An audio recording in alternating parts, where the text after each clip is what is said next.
As Yolanda already mentioned, we like to start with a bit of history because it's really interesting to see how the thinking about leadership started. It actually started in the 19th century, and this is before Martin Luther King, but it started all with the Industrial Revolution. So when there were larger groups, organizations, workforce, that became into existence and that needed to be organized, structured, led.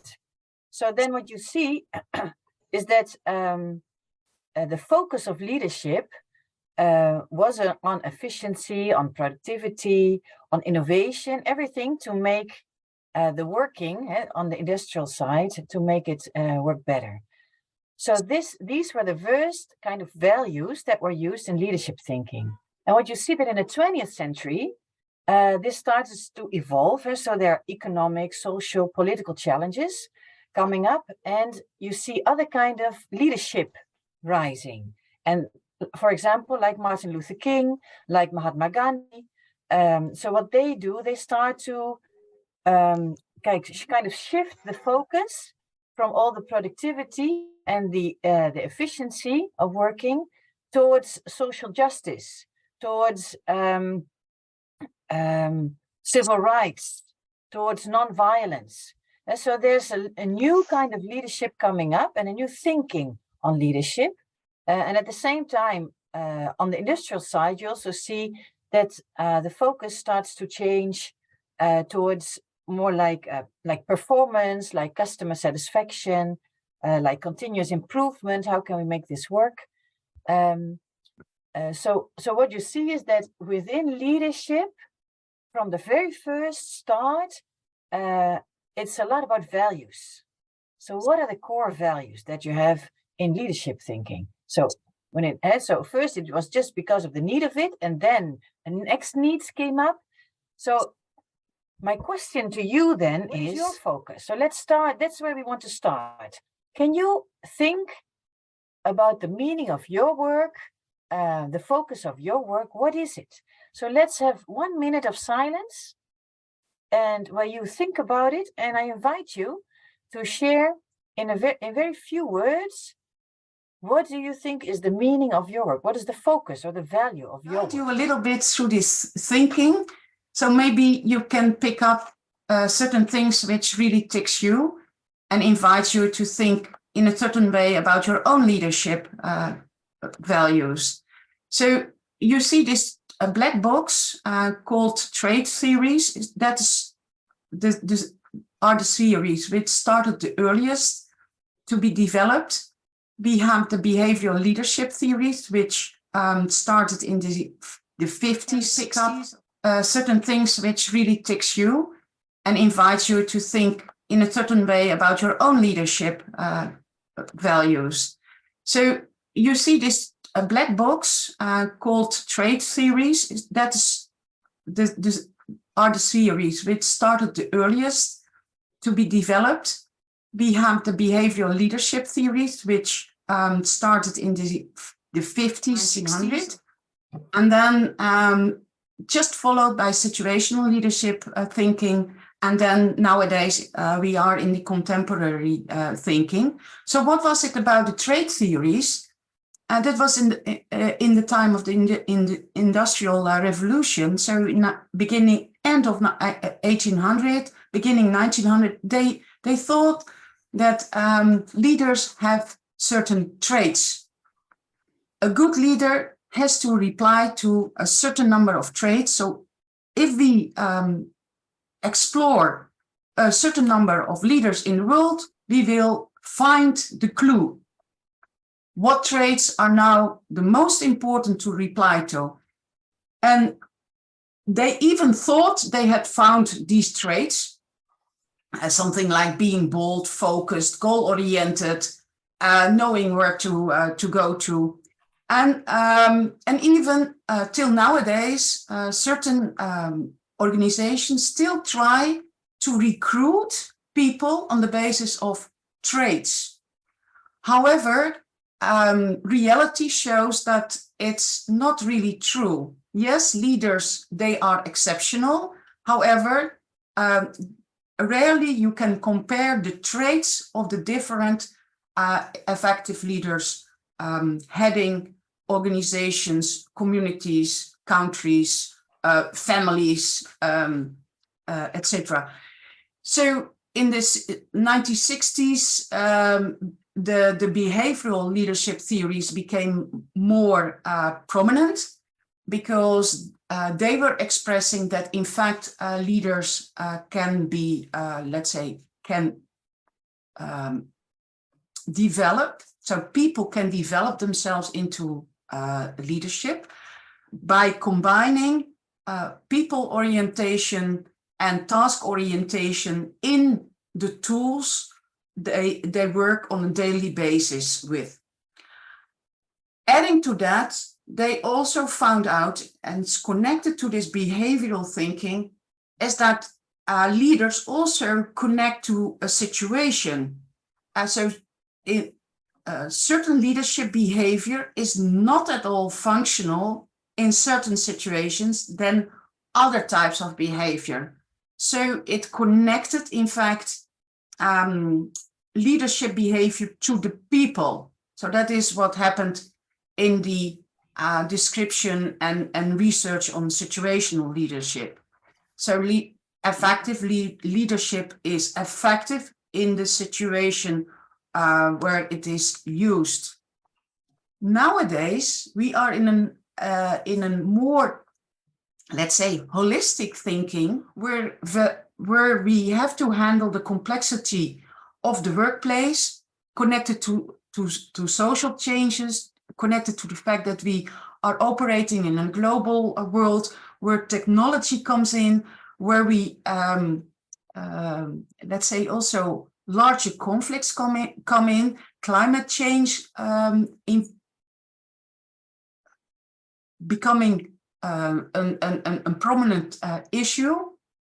And so in the contemporary thinking, we start to value the values connected to trustworthiness and trust development in the environment.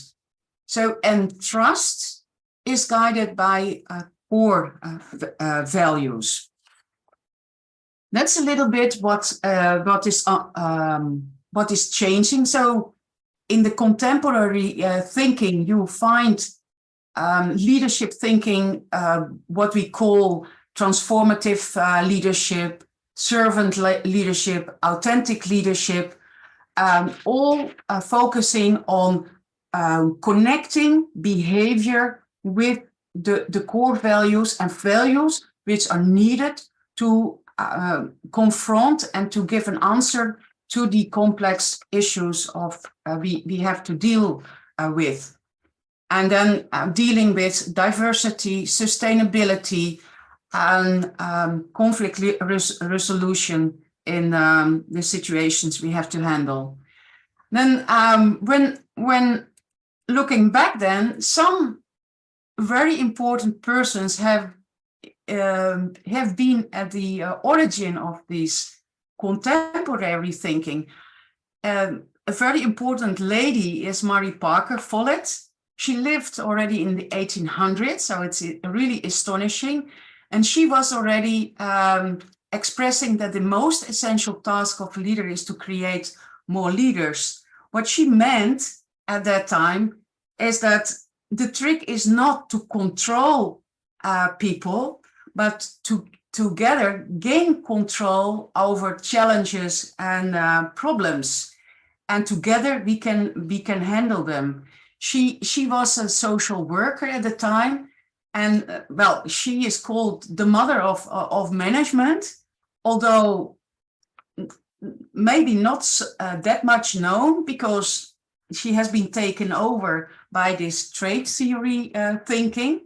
So, but nowadays she becomes a very modern thinking again. And another one which has also been very important in this contemporary thinking about effective leadership is Peter Drucker. Unfortunately, he died in 2005. He was also a guru in this the thinking of modern leadership is, if he says, if you want to lead others, you must first learn to lead yourself, expressing again that leadership, you can learn it, but it's also about learning, learn to know yourself and act so with yourself in the environment you are. And that's, of course, also the core of what we do in our leadership trainings. This is a teaser, just 45 minutes. But when we work with you, we work really on who are you and how can you deal with yourself in the complexity you have to work with. And this guides you then also to a model we work a lot with when working on leadership development, on personal leadership development. We use the iceberg model, representing a top which is above the surface of the water, and we see a large mountain also under the water, larger than what is on the top. On the top is just behavior. That's the way how you deal with problems, how you make decisions, how you relate with others, relate in the organization, but also relate with partners in the environment or competitors, government, tax systems. That's your whole behavior is at the top.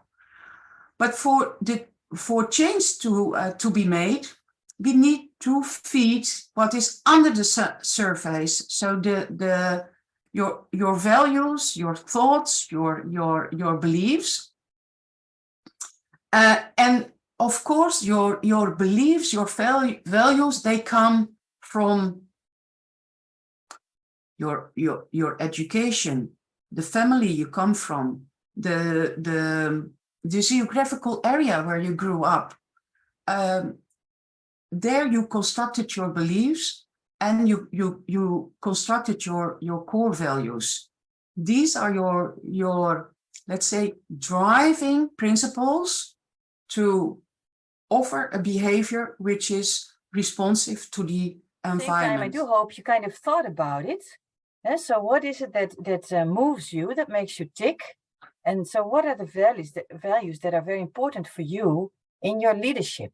As Yolanda said, you can think of a leader as being having a certain kind of traits, and then you're a leader. If not, you're not. And now with the latest, in the past decennia, we have kind of discovered every time more that leadership is more than that you can develop it. It's something that you can, and it's about leading yourself. And so if you're now aware of what is it that your core values are, and the way you work and the way you go about life and work, so then what? How can you make it move? How can you make it, what can you do about it? How can you make good use of it? So another one, a very well-known author on a lot of leadership topics over the past decennia is Stephen Covey. You probably have heard about of his name, or if not, I'll just invite you to kind of Google him, and you find a lot of information of what he has been writing and what he has been saying about leadership. And one of the things that is very important for us now here at this in this webinar is his statement that in order to make leadership effective, you can choose to be proactive. And he says, because being proactive, that's more than just positive thinking and saying, okay, yeah, no, I just hope it's going to happen. He says, proactive people are actually real change agents. Yeah, because they choose not to be a victim, nor to blame others. They really focus on what is it that they can do to make change happen. And that is that is where you can grow as a leader. And so let me just show how that works, according to him. He says, in our lives, we are kind of revolved by two kind of spheres, or two elements that are very important in our surroundings. So one is our circle of influence. So that's where we move. That's the network we move in. These are our social contexts. This is the workforce that we're at, the work floor. It's any place where you are present, right? So that's your circle of influence. And outside of this circle, there's the circle of involvement, or the circle of concern. So what he says, there are two ways to deal with these two different spaces that we deal with in our daily life. One way is to be proactive, as he says. So the proactive focus, what it does is that it focuses on what you can change. What is it that you can make happen? And while the other, it focuses on the circle around us, so the space around us, where we want to be involved, and this is where you have to think of. This can be the big things like climate change, or if you work in a large organization, the way decisions are made by the highest levels, or if it is in a country with a lot of challenges, it can be these big challenges around you. And if you focus on these large challenges that are really go beyond your influence, what you see is that it reduces your influence around you, because you focus on the big part, and you tend to lose grip on what is that you can actually change, and it can even paralyze you. Yeah, I don't know if you've had conversations, but I've seen people that they are so overwhelmed by what is happening outside their circle of influence that they hardly can move anymore. So what he says is, the trick is to really focus on what you can do. Yeah, put there your influence and move it. And so if you know what your values are, and you know what you want to change, focus on what you need to do better. Yeah. So if you, for example, just want to have a greater influence on your surroundings, so then he says, okay, so then try to get better in your influencing. Try to develop yourself, because this is what you can influence. Of course, the world is not manufacturable and you cannot change everything around you, but what we can change is what we do. So try to focus on that part, and then you will see things will change, and it will grow, and the impact will increase in the circles around you.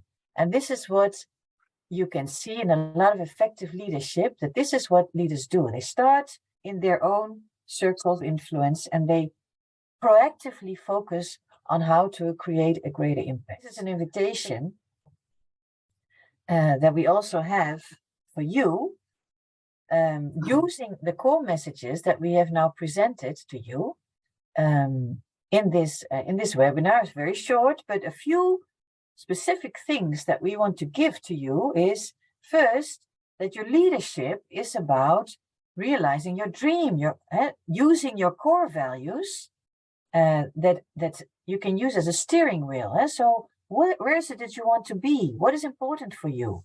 So use these values, because this is where your authenticity comes from. Yeah, and this is where the trust comes from. If you're authentic, people trust you, and then you can move, and then you can be open and learn from others, and others can learn from you. You can proactively go for change. You can proactively try to increase your capacity to influence your direct circle. And an important element of what Covey says is, this you can do by attentive listening.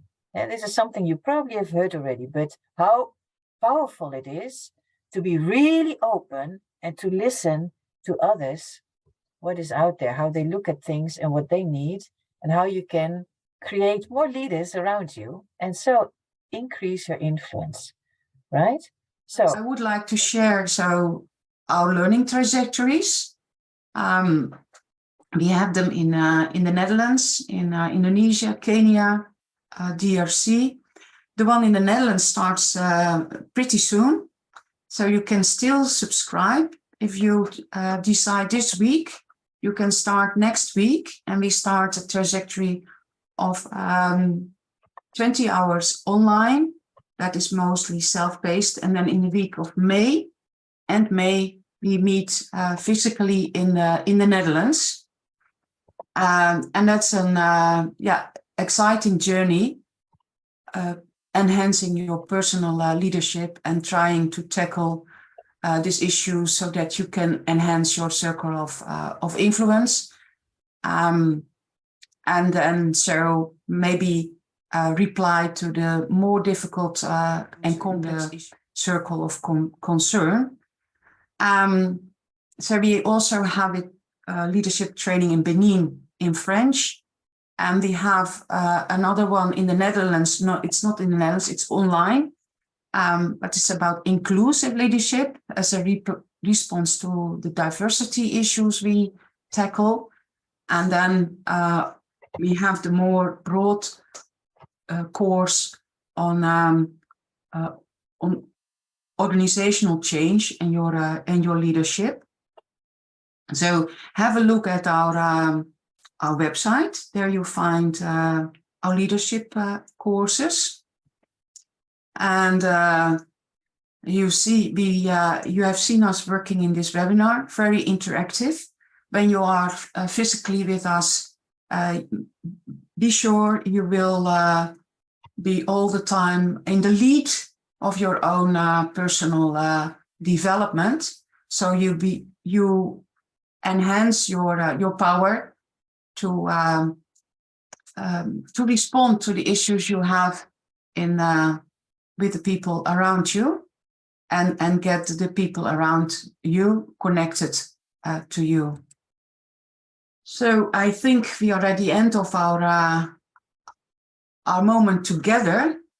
It was really interesting to be with you with such a large group.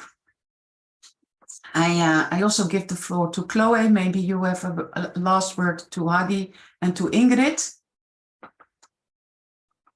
I just want to thank everybody. I think there were indeed a lot of interesting topics were raised and some question and reactions that we would love to expand on. But please have a look at our training, see if there's one that's suited for you, and hopefully we will see you in that context. And thank you, Yolanda, Hadi, and Ingrid.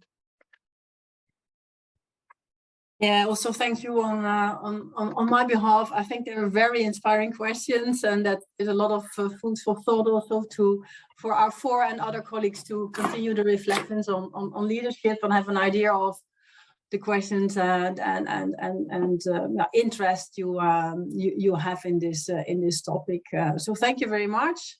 It was also inspirational for us, and hope to see you in one of our events or in meet in this small world we are living on.